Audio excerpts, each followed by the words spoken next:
Here are the headlines in the Wednesday edition of the Countdown Podcast, now live wherever you podcast.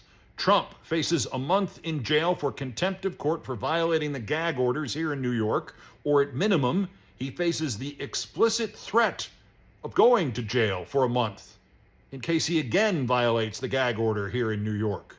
Moreover, the big shocker from the testimony yesterday and from the hearing at which things could not have possibly gone more wrong for Trump and his attorney Todd, the judge says, you're losing all credibility. I have to tell you right now, you're losing all credibility with the court. The shocker there being Trump's attorney still had some credibility with the court.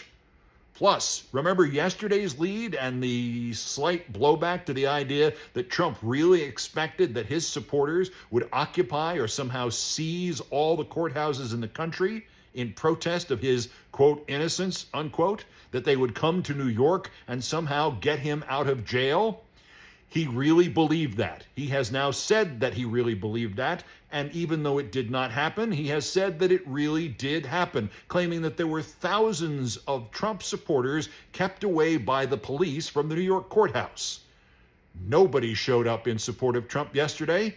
He only even had one friend inside the courtroom, and that friend was a man testifying against him, David Pecker, the former publisher. That's right, Trump's friend, a Pecker. All that and more on the Wednesday Countdown Podcast, now live wherever you podcast.